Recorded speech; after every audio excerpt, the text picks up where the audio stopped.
This is the Jak and Poi podcast, wherein we talk about anything and everything about the game.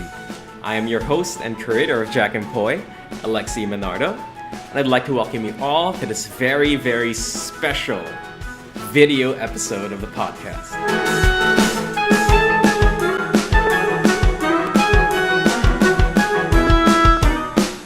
This week in the podcast, we talk about the coding and programming behind Jak and Poi.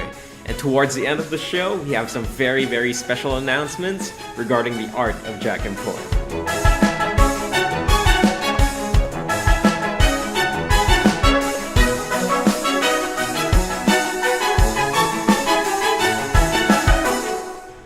So welcome everybody to this very, very, very special first video version of the podcast. So I wasn't actually going to be doing this as a video, to be honest. But then when I woke up this morning, I was trying to psych myself out.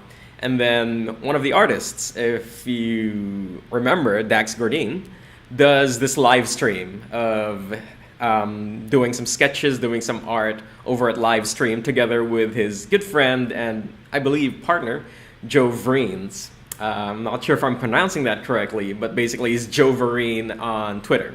So just recently, if you've been following my Facebook status messages or tweets about the things that have been going on with Sicker's Chamber, I've basically been really, really ecstatic by the fact that I actually have internet installed in my place now. So I just recently moved and been having crazy trouble with internet for the past 2 months, to be completely honest. And I've been mooching off Wi-Fi from everywhere, from coffee shops to even the neighbors sometimes, just to get some work done. So thankfully, a couple of days ago, I finally got internet connection in this new place after 2 weeks of waiting for the technician to actually install it.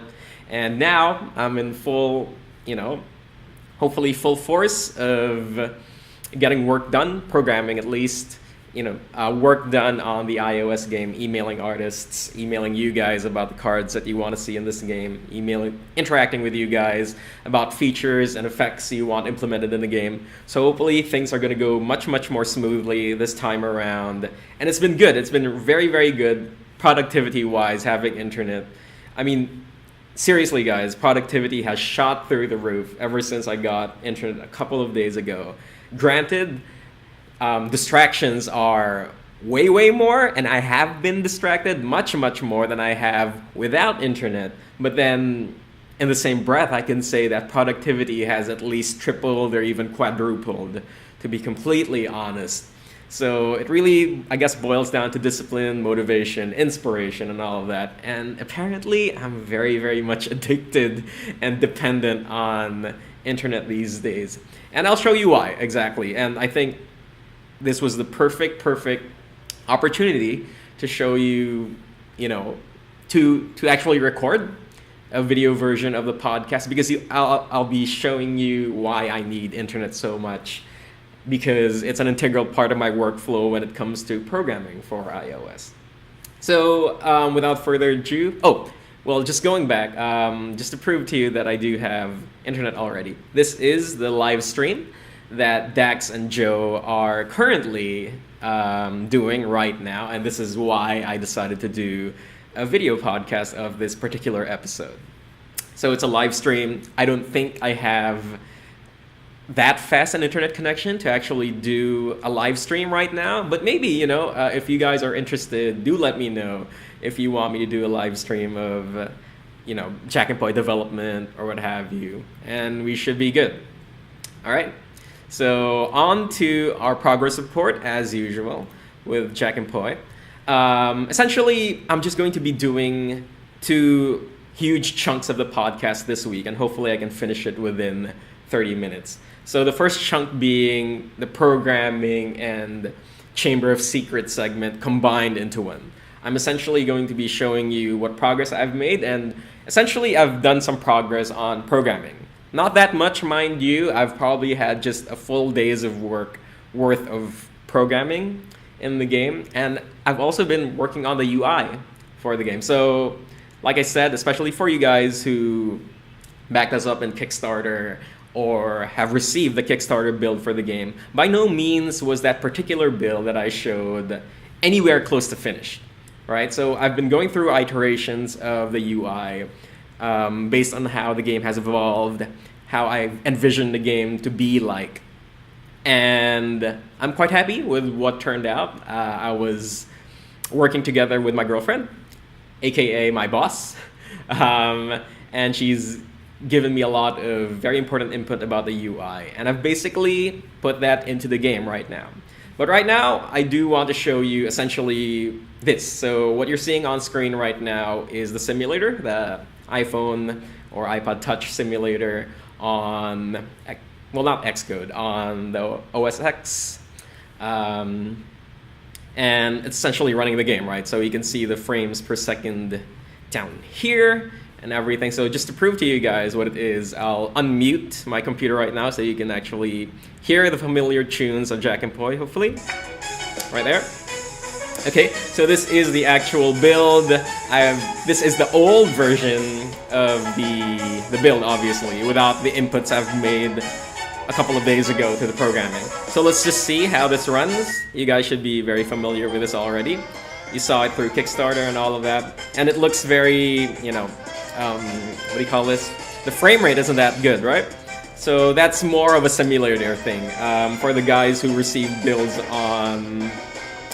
the builds through test flight, it shouldn't look this, how do you call this? Not smooth.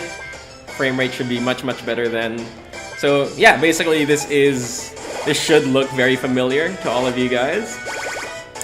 So,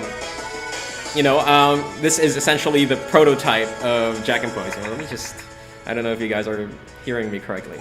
So yeah, this is the prototype of Jak and Poi as it was that, it's been in existence for quite a few months already, ever since October/November, when I started to post on Kickstarter. But essentially, there you go. So that's it, right? So I'll mute that. Oh, I'll just stop it, actually. So here's Xcode. I can basically just stop the program from running, and there, it stops. Closes the program, much like how it's done on the actual device. All right, so, okay, so this is actually Xcode. And just to give you a background, so this is the Chamber of Secrets part of the podcast. I'm not actually a programmer.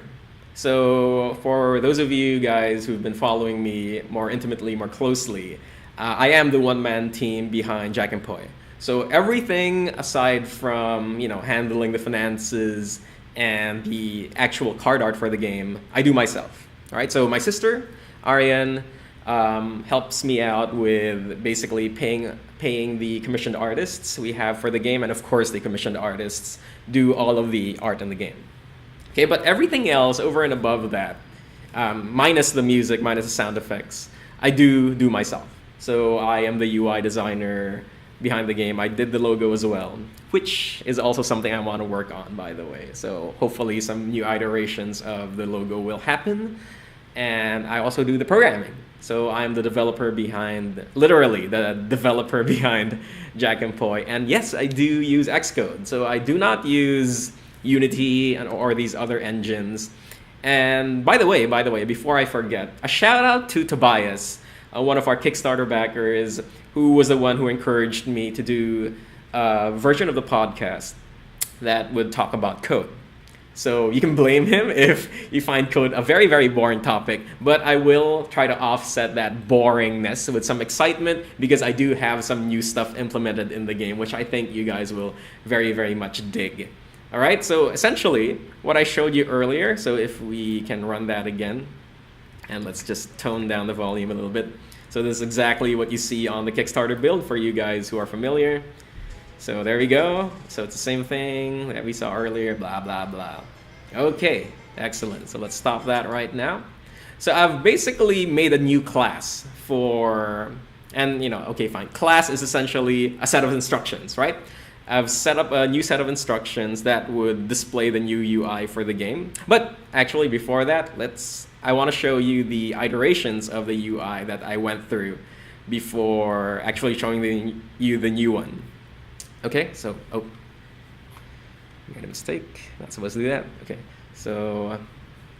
Okay, so this was the first study of the UI that I did. Okay, so first thing you'll notice is that everything's very much different. The cards are, of course, very, very different now. I've already put in the new art that came from our artists, tried not to replicate anything, but these things you've seen.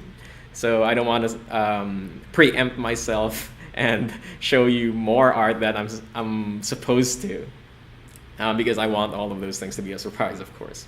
But essentially, this is the whole thing. I was very, very concerned of the current UI that you guys have seen. So the current UI essentially looks like this, right? So you have the flags and the life points separate. So I had a big problem with that simply because I wanted the effects, so the mana gain, the permission point gains to be very visceral. I mean, I wanted the player to really feel it.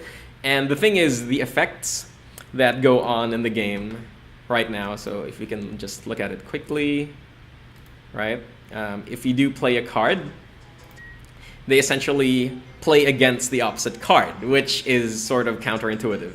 So let's just do that very quickly. Let's try to play Mr. Angry Bird, very angry bird right here. So yeah, so actually there, it actually just happened now. So the damage occurred on the card, which is sort of counterintuitive because the damage is actually applied to the player. So I wanted to remedy that essentially. So let's quit this thing. Oh, just exit out. I wanted to remedy that by fixing up the UI. So essentially, I wanted to make a very iconic thing that would represent the player. So with the player, of course, comes his permission points, his life points. So I wanted to merge, the permission point pool of the player together with his life points and together perhaps with the possibility of his name, if we even need that. So that's the first thing I'd like to point out about this new UI. So here it is, essentially, 2 studies. So this is the older study, the black one. I didn't like it because it looked too much like a key. So, not so good. So essentially, okay, scrap that. So I iterated on it, and this is what we came up with. But then, of course, the boss said it doesn't fit the game enough. It's too rigid. It's too serious, if ever. And the font size was just way too small for her. Okay, so that's the first thing I want to point out. The second thing I want to point out is this. The top row is actually your opponent's cards. And this I have never explained before, but to me, it's a design choice I had to make early on in the game, right? So even the Kickstarter prototype does allow you to see your opponent's cards. You had to press the button, the label here, right here. So your opponent label thing, once you press that, it'll actually show you the cards of your opponent. So why is that very important for the game? Because essentially seeing what your opponent can play is very, very important for this particular game. If I really am going to stick to the inspiration of Jak and Poi, which is rock, paper, scissors, in rock, paper, scissors, you always know what your opponent can throw. And since Jak and Poi is all about countering and really anticipating the moves of your opponent, then it's very, very important for you to actually know what your opponent can and cannot play. So that's the main reason why there is, and I think it will emphasize the whole game theory thing about Jak and Poi. So yeah, so essentially that's also another reason why I had to redo the UI for the game, because this essentially takes up too much space, right? So I needed to make it more compact and essentially did this.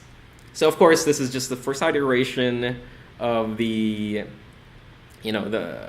reworkings of the UI and the GUI and whatever you want to call it. So the second iteration is this, yes.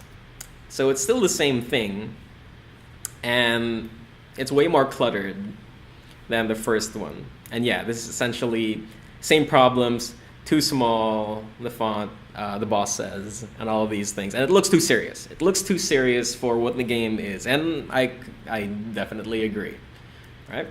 So we did that again, and this is what we essentially came up with. So much bigger thingy, the banner I'm calling it, and then there's much more breathing space, right? So it's a little more kiddie friendly, if I can say that, more casual friendly, not a lot of crazy elements in it. And yeah, this is essentially going towards the right direction, but then it's still too serious, right? So we do have the patented, if I can call it that, pixely background in the UI, but then it's way too serious still, right? Okay, so those are essentially the two studies that went before. And right now I'm going to show you the new one. So hold on to your seats because this is going to be crazy. So right now, just going through the programming. So yeah, sorry, just before all of that, just a small recess. Like I said, I'm the developer behind Jak and Poi as well. I do the programming and the code in the game completely myself. And the thing is, I'm not a programmer. By trade, I am not a programmer. By trade, I'm actually supposedly an artist. I'm not an illustrator, but I'm more of a graphic artist, if you can put it that way. So that's why I need help for the card art for the game. But then as for programming, I have zero experience outside of Jak and Poi, right? Outside of iOS development, I never programmed in my life, apart from classes I took in high school, of course, which I quite enjoyed, and I was quite good at, I think. But professionally and by trade, I'm no programmer at all. Okay, so it was a very, very scary endeavor for me to actually delve into programming. And it's the last hurdle, really, that stopped me from developing my own games. So I have worked in the industry for a couple of years. And the thing that always stopped me from doing my own game is the fact that I can't program. And it was very, very scary for me to actually do that. So this time last year, in fact, I couldn't even really read any line of code, honestly. It was a friend of mine who encouraged me to do iOS development, so we were basically in it together. We started studying all of these things, starting off with the programming courses in Stanford that they have in iTunes, so you can look that up. I'm not sure how useful they are for you guys, but to me, it just got me warmed up about the idea. Not really sure how helpful they were to me because they were extremely, extremely confusing, as everything is when you're just starting to learn everything. But yeah, essentially it was a good foot in the door, and it got me introduced to the concept of iOS development and coding in Xcode for Apple, right? So yeah, this time last year, I couldn't even read code properly. But then, fast forward to a few months after that, just really the most important thing when you're trying to program and trying to learn how to program, to me, is having something that you want to do.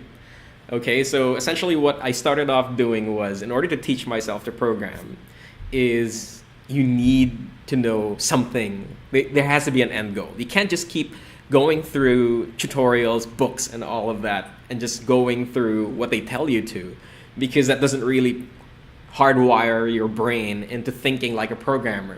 If you have a very specific goal that you and self-impose on yourself, then that gives you a lot of reason to do some research and really hone into the things that you want to happen for the particular program or app that you want to do. So I started off just trying to do a tic-tac-toe app, and that did well. I did a charades app as well, and then I did a few mock-ups of a previous game idea that I had, and now I have Jak and Poi. Okay, so yes, zero experience in programming, my first endeavor in programming. So for the people who are doing the test flight, which I'll go through very, very quickly right here. So these are all you guys. I'm right here on the top. And all of these people who have gone through some crashes in the prototype, I do apologize. So Andre, Brian, Matthew, especially Josh, who has had 12 crashes already. So Joseph, and all of you guys who have been experiencing problems with the build, I do apologize, but I will have that fixed eventually. So okay, so enough of that crazy recess. On to what we have right now. the new UI again, which has something to do with programming. So right now I'm actually in the main menu of the game. So the class that handles the main menu of the game for you guys who want some layman interpretations or translations of what I just said. So what I want to do now is, so when you press play, you go to that old Kickstarter build, right? So what I want to do is point it to the new class that I made, the new set of instructions that I made that basically shows off a new UI. Okay, so, oh, one last thing, sorry. So in programming, so being a beginner myself, I didn't want to delve into Xcode completely. You know, I needed a programming language that was a step above, but still Objective-C. So I played around with a few things that were basically GUI based, right? So I played around with Game Salad. So that was just basically a point and click kind of development environment. But I said that if I'm going to if I'm going to invest in actually learning how to do my own app, I want to invest in actually doing programming. So I did the next best thing, and you'll see this engine, this framework all over the place. It's called Cocos 2D. All right, so that's Coco S with an S 2D. You can look it up. I'm actually using that particular engine, if you want to call it that. And what it is, what Cocos 2D is basically it's a framework that attaches itself, or you basically import into your Xcode, and you can use the classes that they have to basically streamline the development of your 2D game. Hence the name Cocos 2D. So since Jak and Poi is just ostensibly, if I'm even using that word correctly, a 2D game, I wanted to explore the possibilities of using Cocos 2D, and I'm quite happy with it so far. And I'm learning programming. I'm learning Objective-C, which is a native language of iOS development, and I'm quite happy with it. So that sort of explains why I've learned so much in just a small amount of time. I'm not very good by any means. I think competent at best. So competent enough to actually release a prototype for you guys, and I'm improving day by day. And seriously, the best tool whenever you're learning how to program is seriously the internet, and I'll show you why later on. I do have a problem that I want to tackle, which I want to do live for you guys. Okay, so like I said, let's try to. So this is essentially the line of code that I erased, which loads up the new UI, and I basically just need to comment out the line of code that loads the old UI. So I'm gonna do the same thing. I'll be running the same thing. So I just changed one line of code, right? So what that line of code essentially tells the program is to just load a different class or a different set of instructions, all right? Which is the different screen essentially. Okay, so still the same stuff, right? But essentially when I press this button, when I press the play button, it'll load the UI. So drum roll, please. I'm not sure if I can find drum roll sound effects, but drum roll. Here's the new UI. Okay, so first thing I want to say is if you guys think it looks like Cut the Rope, it's meant to look like Cut the Rope, because I think the whole cartoony look of Cut the Rope is very, very good. It's a very good template to set for the game.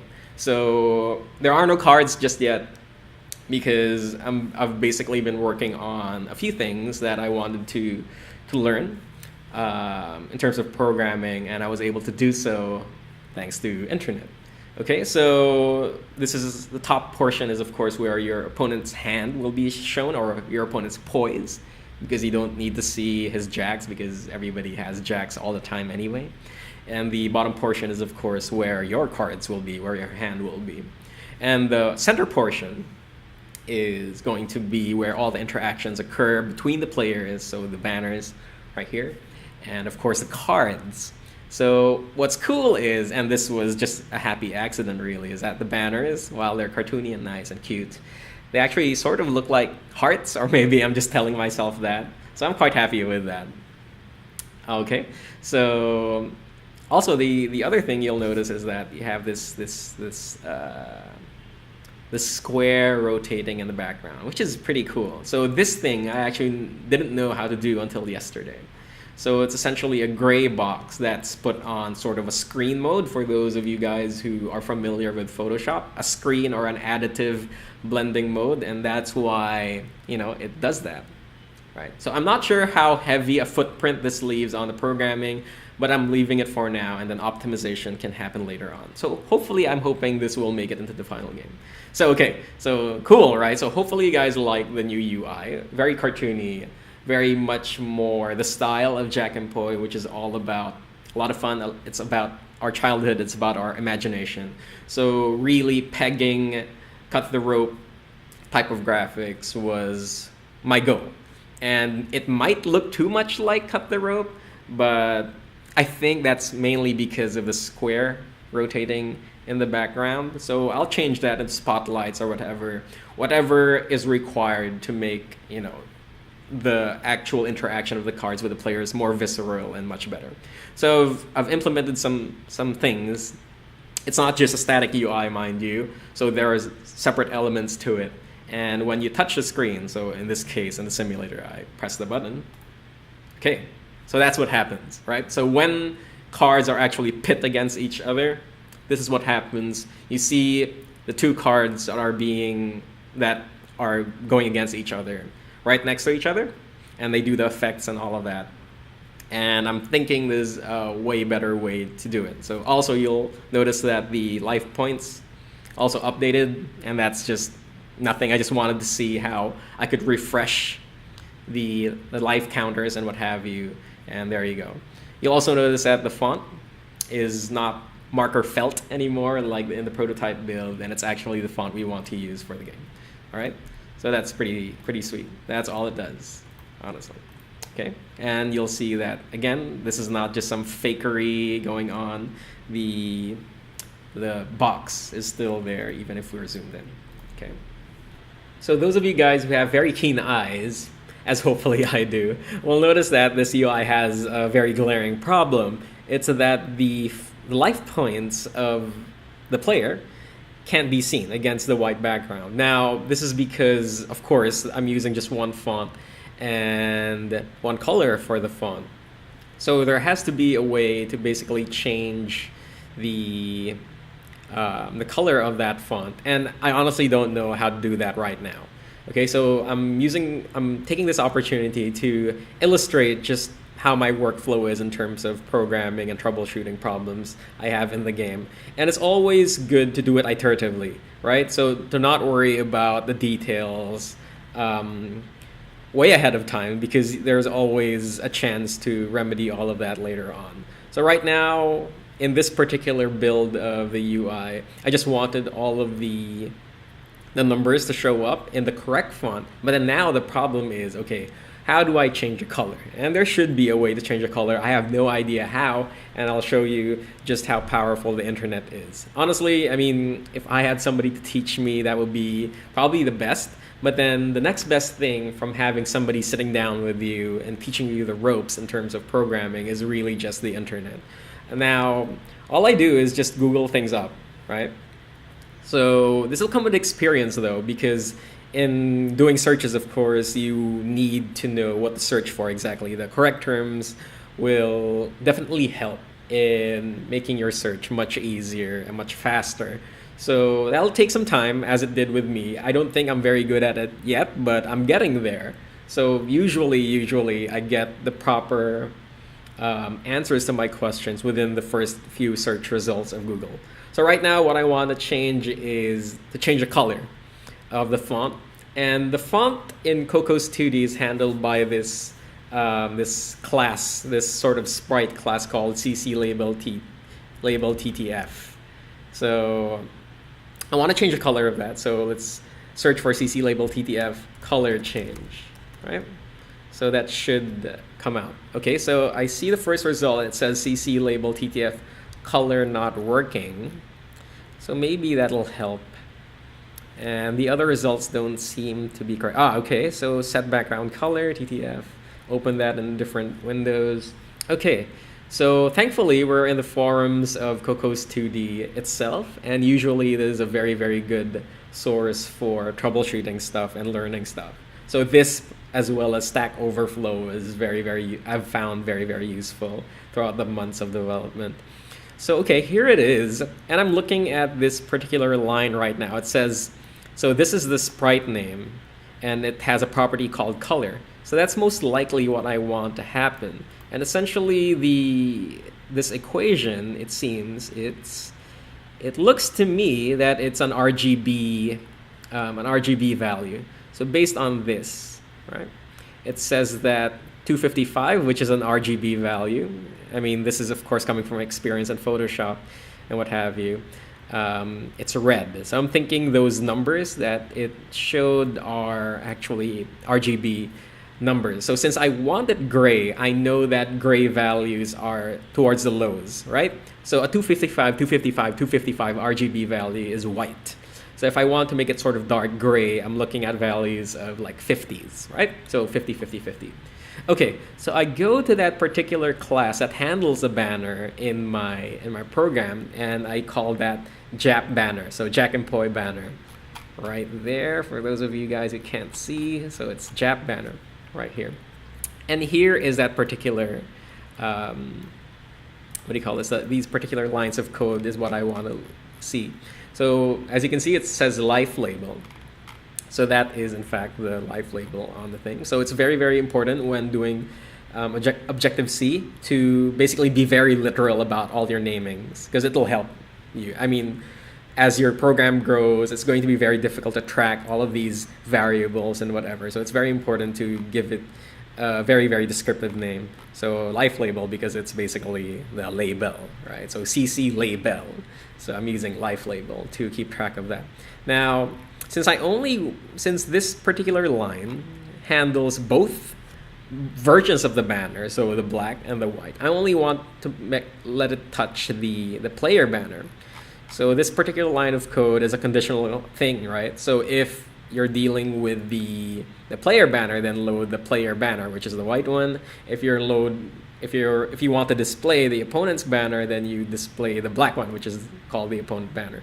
So I essentially need to copy and paste this, or cut and paste it on both, because I only want to change the color. And this is not ideal, of course. This is not the most efficient way to do it. But since I want to only change the color of the white one in the player, I only need to change it here. So going back, what's the code? So team label dot color CCC3. Okay, so life label dot color is equal to CCC3. Oops, 3. And then, yeah, there you go. So it has some helpers. Xcode has some helpers that tells me, yeah, basically it's constant G loop byte R, const G loop byte G. So it is RGB values confirmed. So I'm thinking around, let's just say for now, 50, 50, 50. So that should give us a nice dark gray, right? So hopefully this will work. Mind you, I haven't tried this yet, so hopefully there won't be any bugs, but let's see. So let's run the program right now. Stop what's running right now and hope for the best. Cross your fingers. Build succeed. So I guess we didn't screw up too much because it actually built. There are no crashes or anything. So let's see what happens. Pray, crossing fingers that it's actually gray. And indeed, it is gray. Amazing. So that's pretty sweet. I actually didn't expect that. I expected some problems. But there you go. Works very, very well.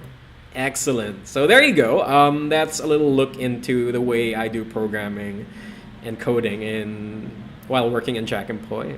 So yeah, so that is a not so short look into programming of the game.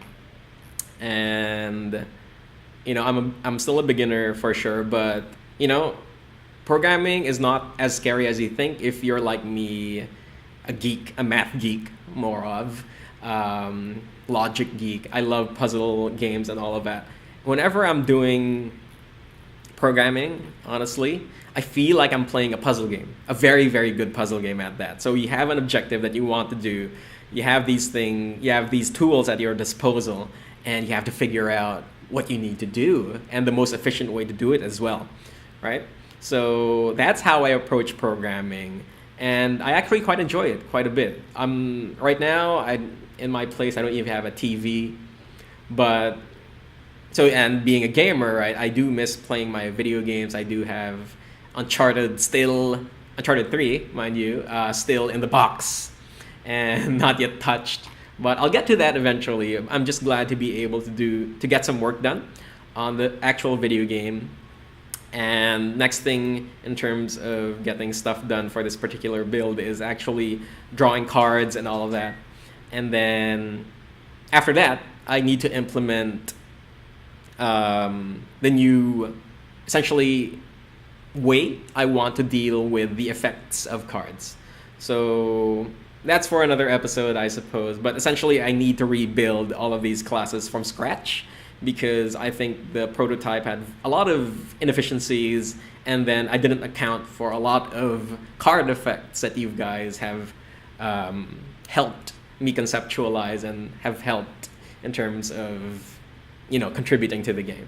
So that's next on the next steps for programming, and this is essentially what the people who opted into the pre-release builds of the game will see in the next release of the build, and hopefully everything else is going to be cool. So I hope to have that released in the next few weeks, hopefully next month.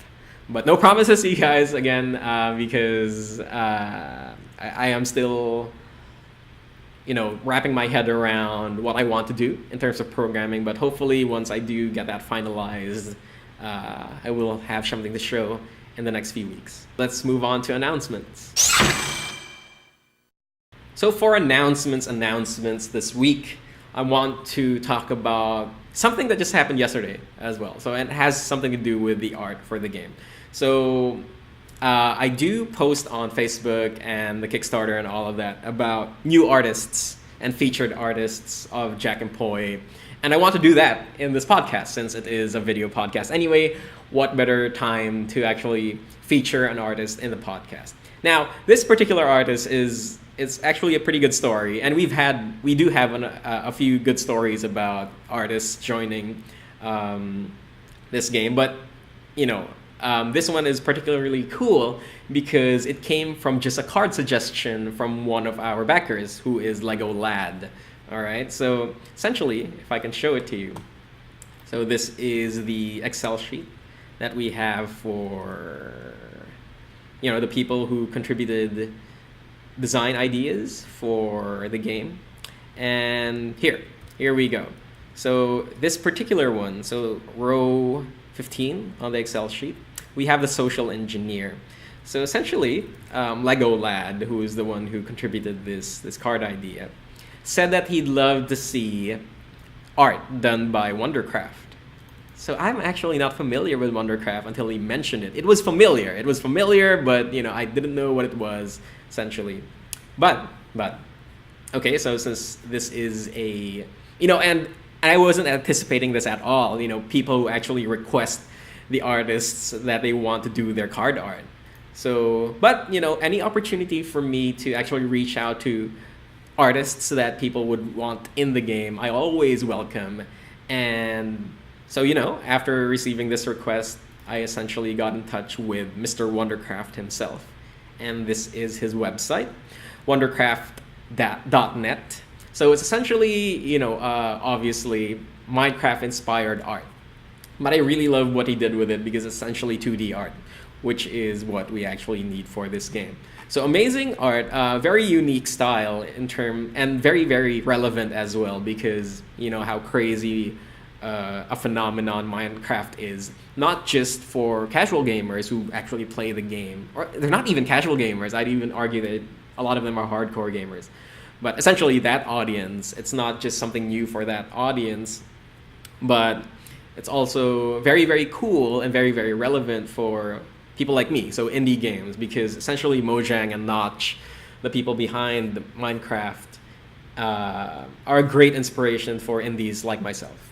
Okay, because they're an indie studio themselves, and might be, I'm not sure, the biggest one in the world, right? So they don't even feel like an indie studio anymore because they're so freaking rich, right? So with any luck, I'll have a small piece of that pie eventually with Jak and Poi, and I can only do that with your help, you guys. So with suggestions like this, suggest artists that you want to see in the game. Hopefully they don't have any conflicting contracts with them. They're not working as a game developer, because usually those have some contracts that they can't work for other game developers or submit art for other games. But if you do have artists in mind that you want to see in this game, I highly suggest you let me know. And it never hurts. It never hurts to contact these people. So I try to make it a point these days, now that I have internet, to contact a few artists a day. So I'm trying to make up for that. So I've been contacting like 2-3 artists every day. Receiving no replies from them mostly, but hopefully that I'll be doing that. Like, I contact an artist every day, essentially, to do work for the game, until up until I still have budget, of course. So right now I still have budget going around. So first come, first serve in terms of who gets a chunk of that budget in terms of art.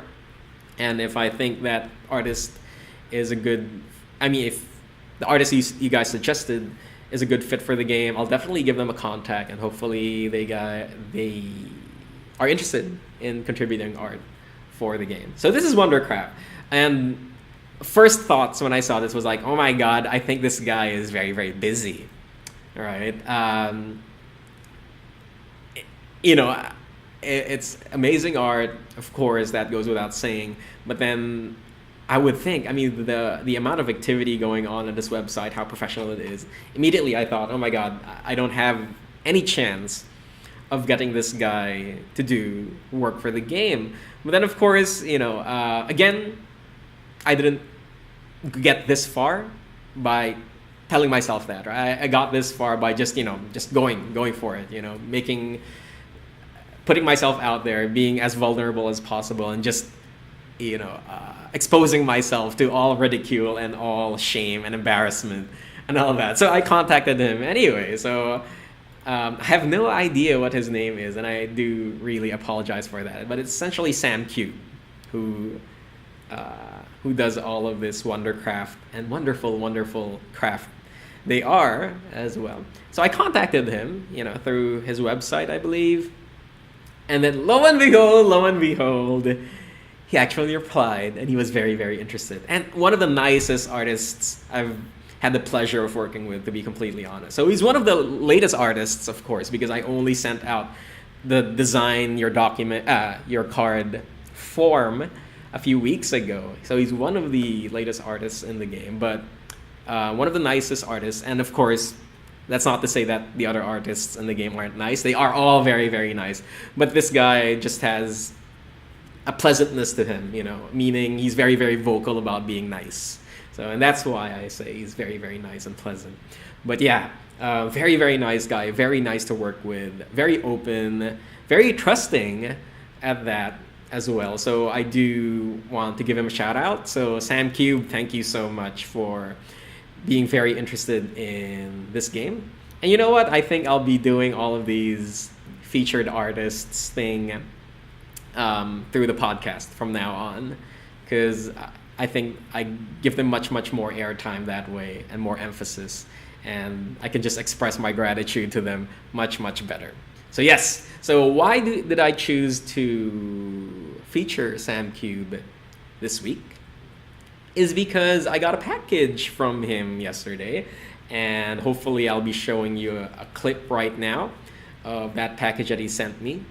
And he sent me the first Jak and Poi art he made, which was not actually the card art that Lego Lad requested on our Google form, because Lego Lad requested for another thing, but then I found that there was another card suggestion that fit Sam Cube's art very, very well. So he did that first, which is essentially a soldier done in the Minecraft style, right? And then, of course, in the Wondercraft 2D style as well. So So essentially, so hopefully you're seeing the art right now. And amazing stuff, right? Amazing stuff. So he sent me prints, some test prints he did of the art. And I wanted to take this chance to show you guys this particular art. So I know it's not an odd day today, but hopefully this can suffice for tomorrow's odd day for you guys. And amazing stuff, right? Amazing stuff. So he even wrote me a note, and very sweet of him. And I'm just so happy to be working with him and people like him in this game. And that's one of the things that really, gets me going with this project, keeps me motivated, keeps me inspired, because I'm a freaking frustrated artist myself. So the fact that I get to have all of these talented artists working on this game and really just get to talk to them and receive random amazing stuff from them like this is really the most satisfying thing ever for me. And I'm so happy for that. So I wanted to spread the love. So as you can see, there are 3 of these test prints signed by Sam Cube. And of course, I haven't asked his permission yet. So I'll say this take this with a grain of salt, right? So there are 3. I'm keeping one for myself, of course. I'm giving one to, and don't hold me to this, I'm giving one to one of a very specific backers. And then I'm giving the other to one of you guys. Should I bid it off, right? Should I have it on eBay or whatever? And all the proceeds will, of course, go to Sam Cube to help, to allow me to afford to, commission more art from him. Okay, so I think that's fair enough, right? To sell the piece for a few bucks or whatever, so that I could get more pieces from Sam Cube. Now, that's my first thought, of course, but I'm also very much inclined to just give it away for free. Now, I don't really know how to do that and what the most fair thing to do is, right? So maybe, unless you guys suggest something, I'll have it bid out. But if you guys have a suggestion in terms of what I can ask you guys to do in order to get this particular piece for free, then do hit me up on the Twitters at Jak and Poi, or the email jakandpoi@gmail.com. And of course, a Facebook, which is, of course, facebook.com/jakandpoi. So, okay, so hope you guys enjoy that pretty crazy announcement. And I was pretty psyched about it myself because I only got the package yesterday. And hopefully, Sam Cube will agree. And I'm pretty sure he's going to agree to the first stipulation first, where we bid it out so that I can commission more art from him. But who knows? We'll see. Maybe we can give the particular art piece out for free. And that'll all depend on you guys telling me what to do. Otherwise, I'll sell it for sure. That should do it for this episode of the podcast. Again, I'd like to give a shout out to Sam Cube of Wondercraft.net. Thank you so much for joining us in Jak and Poi, and you guys should definitely check his work out. Also, a shout out to Joe and Dax Gordine for inspiring me to do this very first video episode of the podcast. Thanks again for listening, guys. I'll see you next week.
Next week on the Jak and Poi podcast, we give you a little tour of the actual Snickers chamber.